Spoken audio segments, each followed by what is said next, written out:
Hey, what's up, guys? It's the Big IC with another episode of Mannishlaws.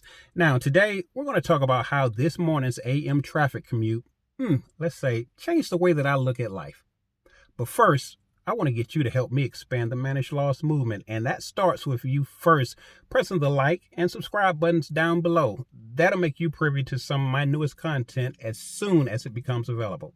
So now let's talk about this morning's traffic commute right after the bumper.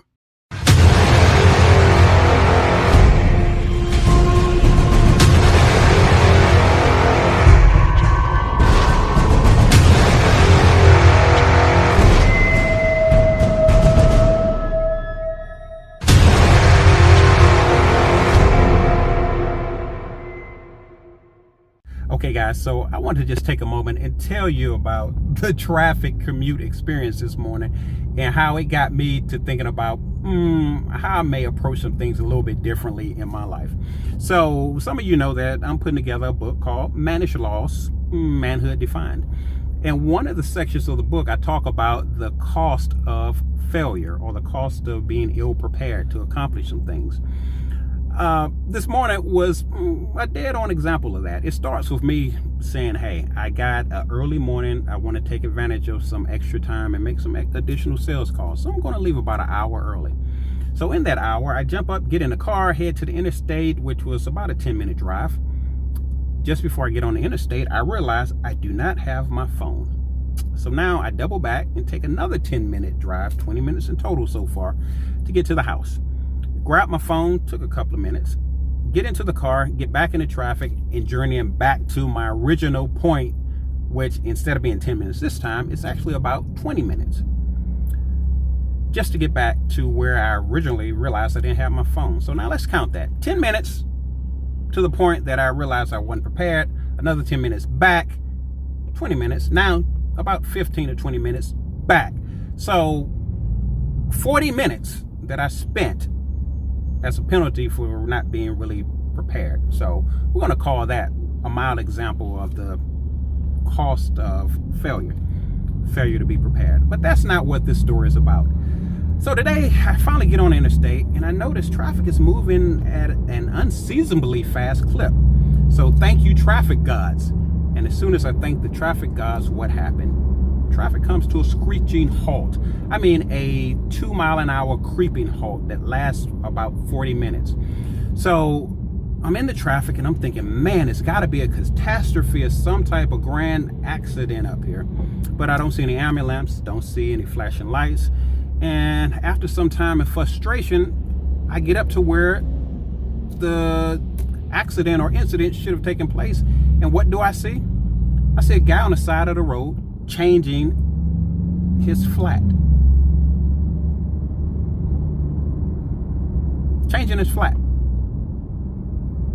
Now I'm thinking, why on earth are 6 lanes of interstate crawling?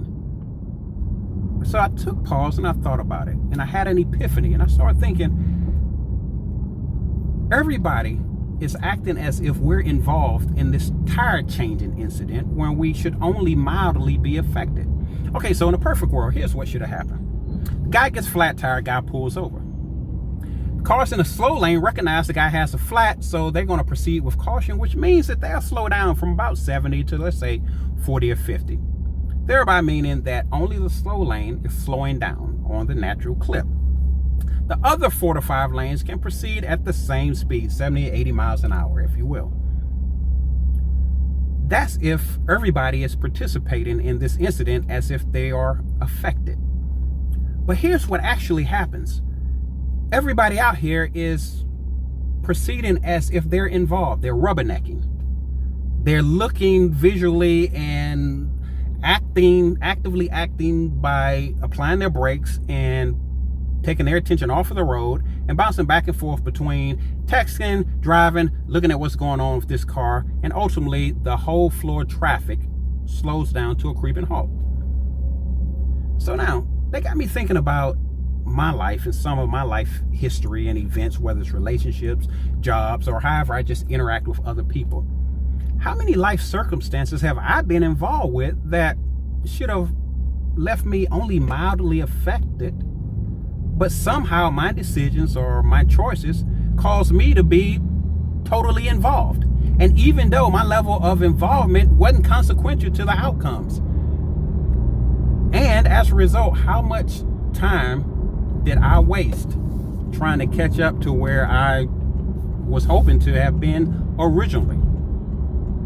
So ask yourself, are there situations in your life where you should only be affected, but you find yourself involved simply because you're busy rubbernecking at circumstances or situations that totally don't involve you? Hey, look, it ain't me. It's just Mannishlaws. You can't rubberneck your life away, because if you do, you're gonna pay that price that's associated with failure, and that's a cost that can you really afford?